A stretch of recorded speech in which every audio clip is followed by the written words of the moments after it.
Hey guys, and welcome to the channel, the inaugural video of Watch Yoda.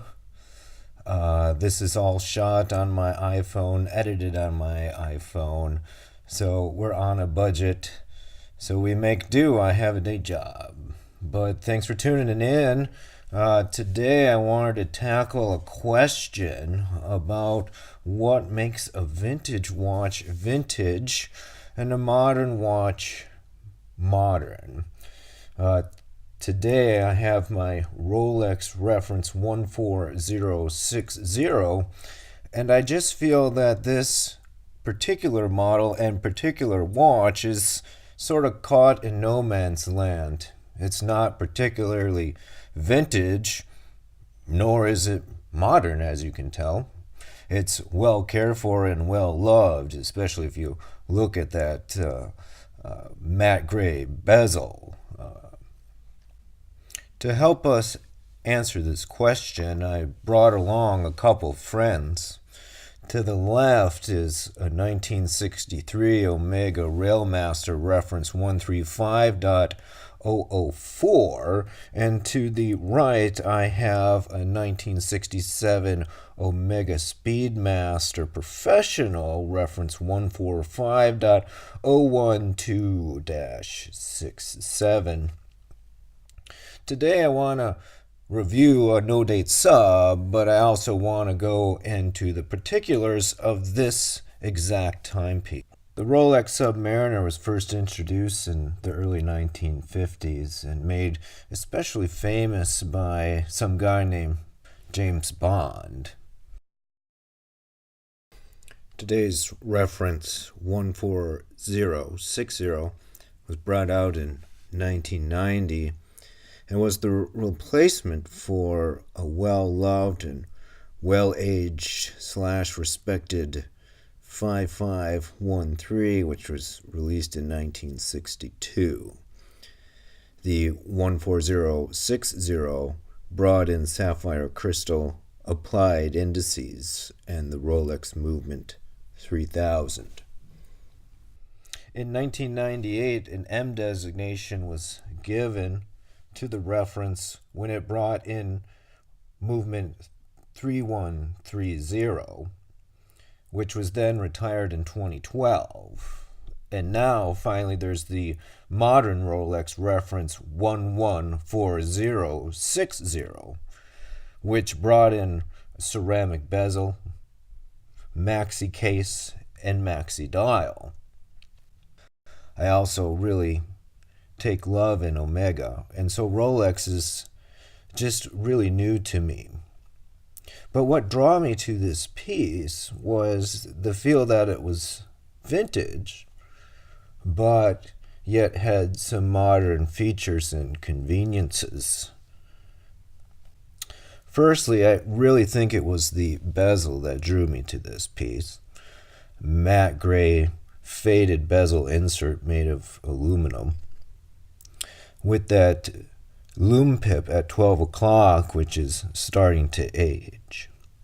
The coin edge bezel is starting to show some wear, and it's probably seen some polish.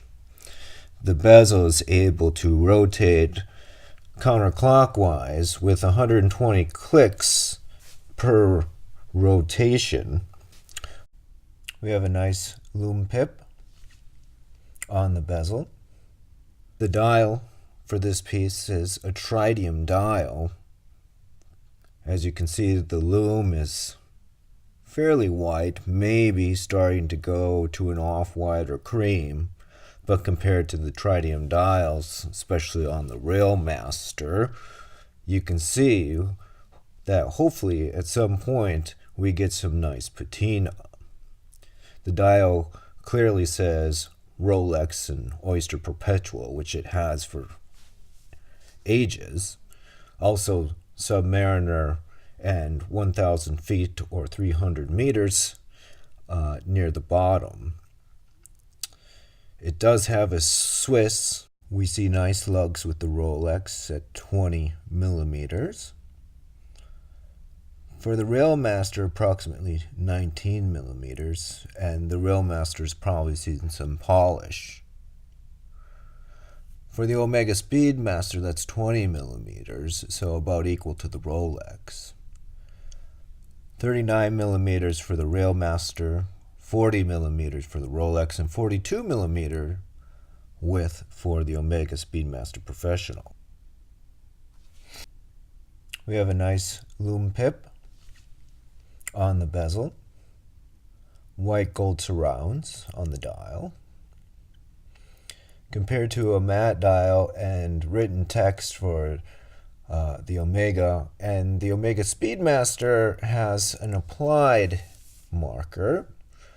We have a 2-liner on a Rolex compared to the 14060M, which can sometimes have a 4-line dial. Now taking a look at we can see the high polish of the case sides, as well as another piece that seems somewhat vintage, and that is the drilled lug holes. I do find that the drilled lug holes do not give a clean look to the side of the case, but make changes to the bracelet or strap quite easy. And for many of my vintage watches, I do not mind the drilled lug holes.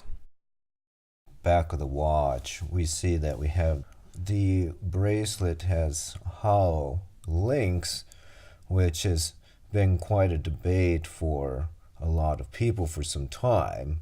Now the modern Rolexes have solid links, which makes the watch quite heavy and feels quite sturdy. This Rolex bracelet is not as flimsy as that seen on the Railmaster, so I feel that this bracelet is also sort of caught in between modern and vintage. The clasp does work well. I kind of like how the oyster links are stamped to the clasp. The clasp is fairly easy to adjust, but not as nicely adjustable as the modern Rolexes with micro adjustment.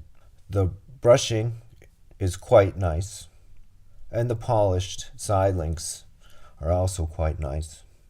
But this is a standard oyster bracelet that's been seen for almost eternity with Rolex. The case back is fairly nondescript with some brushing and polishing. In future videos, I plan to show you the movement. I do not have a Rolex case back opener. We can also see that the bracelet is also stamped. Closer inspection of the watch shows our tritium dial and our 2-liner. The 3000 movement has approximately 42 hours of power reserve. It is 27 joules. It beats at 28,800.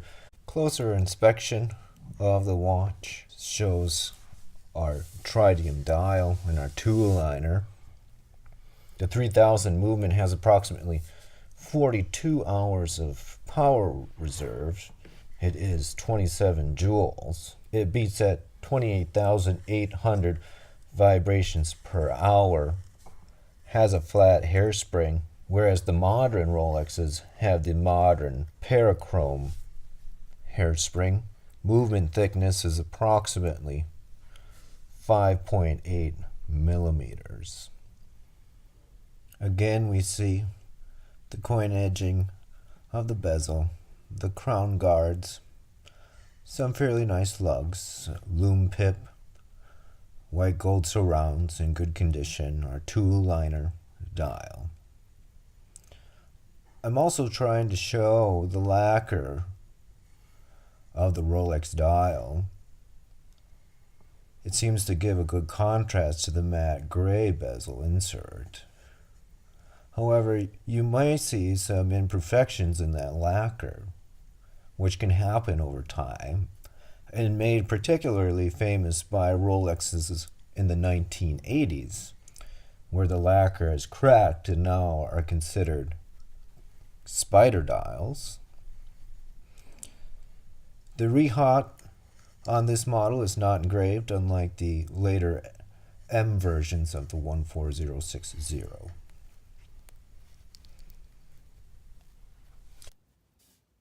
The Rolex wears particularly well.